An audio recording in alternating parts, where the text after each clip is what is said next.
कभी ऐसा लगता है क्या कि लोग आपको समझ ही नहीं पा रहे, और फिर इसी चक्कर में आप और ज़्यादा समझाने लगते हैं और ज़्यादा बोलने लगते हैं, बस बोलते जाते हैं ये सोचकर कि शायद अब सामने वाला समझ जाए। आज हम एक ऐसे आइडिया को देखने वाले हैं जो इस पूरी प्रॉब्लम को ही पलट देता है, एक ऐसा सोल्यूशन जो शायद ज़्यादा असरदार है। तो शुरुआत ही होती है इस एक बहुत ही दमदार लाइन से। ये हमारी पूरी सोच पर ही एक सवालिया निशान लगा देती है। क्या हो अगर असल प्रॉब्लम लोगों की समझ में है ही नहीं?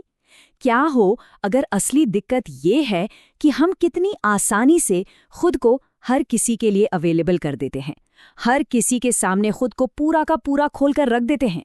तो चलिए सबसे पहले इसी नादानी को थोड़ा और गहराई से समझते हैं, मतलब ज़्यादा बोलने की आदत। देखते हैं कि कैसे हमारे ही शब्द अनजाने में हमारी वैल्यू कम कर सकते हैं, खासकर तब जब हम दूसरों से एक्सेप्टेंस या वैलिडेशन चाह रहे होते हैं। अच्छा, अब यहाँ एक बहुत दिलचस्प पैटर्न दिखता है। एक तरफ है वो जो हम करते हैं, हमारी स्ट्रैटेजी क्या है वो, ज्यादा बोलना, लगातार एक्सप्लेन करना, हर किसी के लिए हर वक्त मौजूद रहना। और दूसरी तरफ है उसका नतीजा, और नतीजा एकदम उल्टा, हम अपनी ही वैल्यू खो देते हैं। हम सोचते हैं कि ज्यादा बोलने से रिश्ते मजबूत होंगे, पर असल में हम खुद को ही कमजोर बना रहे होते हैं। और ये बात तो जिंदगी के हर पहलू पर लागू होती है ना?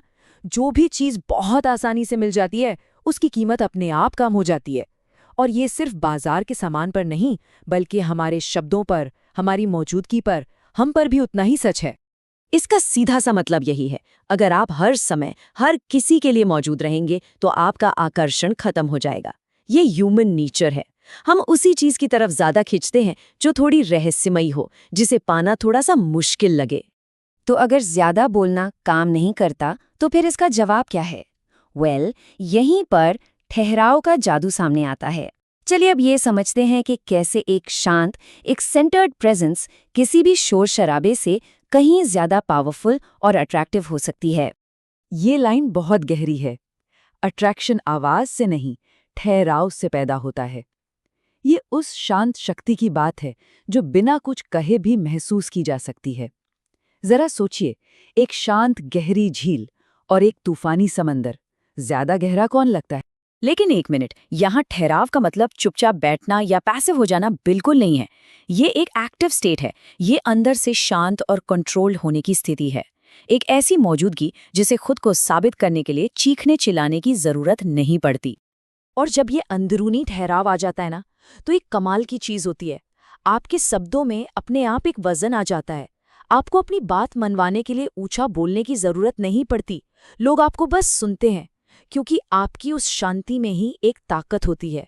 लेकिन देखिए, इस ठहराव का मतलब दुनिया से कट जाना नहीं है, बल्कि ये तो इंटेलिजेंस का एक बहुत गहरा रूप है।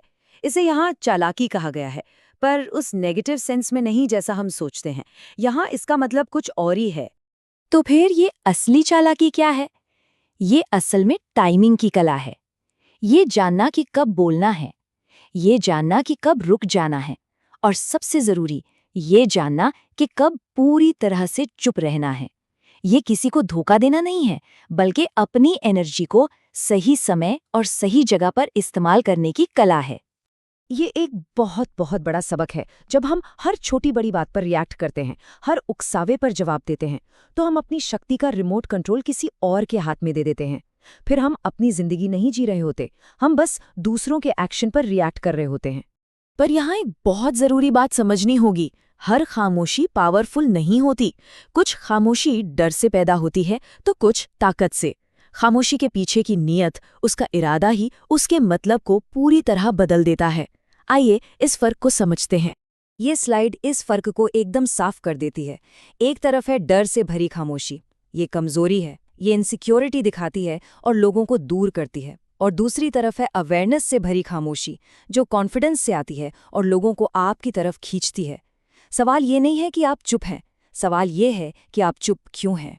और यही तो सबसे बड़ा पैराडॉक्स है। जब आप अंदर से शांत हो जाते हैं, तो किसी को इम्प्रेस करने की इच्छा ही खत्म हो जाती है। और आपकी यही बेपरवाही, यही नॉन रिएक्टिवनेस आपको सबसे ज्यादा प्रभावशाली बना देती है। लोग आपके शब्दों से नहीं, आपकी उस शांत एनर्जी से इम्प्रेस होते हैं। तो अब हम इस पूरी सोच की जड़ तक पहुंचते हैं। ये सारी शक्ति, ये सारा आकर्षण, ये ठहराव आखिर आता कहाँ से है? ये बाहर से नहीं, ये अंदर से आता है, हमारे खुद के साथ के कनेक्शन से। ये लाइन अपने आप में बहुत कुछ कहती है। सफाई देने की जरूरत हमेशा डर से पैदा होती है कि कहीं लोग हमें गलत ना समझ लें। लेकिन जो इंसान अपने सच के साथ, अपनी सच्चाई में स्थिर है, उसे किसी को कोई सफाई देने की जरूरत ही महसूस नहीं होती। उसकी खामोशी ही उसका जवाब बन जाती है। और इस सफर का पहला कदम है अकेलेपन के डर पर जीत पाना। क्योंकि जरा सोचिए, जिसे अकेले रहने से डर ही नहीं लगता, उसे कोई छोड़कर जाने की धमकी से कैसे डरा सकता है? वो इंसान तो पहले से ही आजाद है। इसके बाद अगला पड़ाव आता है बाहरी अप्रूवल की जरूरत से आज़ादी। जिस दिन आप खुद को पूरी तरह से स्वीकार कर लेते हैं, उस दिन इस बात से फर्क पड़ना बंद हो जाता है कि दुनिया आपके बारे में क्या सोचती है या क्या कहती है। और आखिर में आता है सबसे बड़ा और सबसे खूबसूरत पैराडॉक्स। जब आप खुद के साथ रहना सीख जाते हैं, जब आपको भीड़ की जरूरत नहीं रहती, ठीक उसी पल दुनिया आपके साथ रहना चाहती है। आपकी सेल्फ सफिशिएंसी ही आपका सबसे बड़ा आकर्षण बन जाती है। तो इस पूरी चर्चा के अंत में ये एक सवाल खुद से पूछना बनता है, आपकी खामोशी क्या कहती है? क्या वो किसी डर से आती है या फिर एक गहरी जागरूकता और ताकत से? क्योंकि इस एक सवाल का जवाब ही ये तय करता है कि दुनिया में आपकी मौजूदगी का असर कैसा होगा।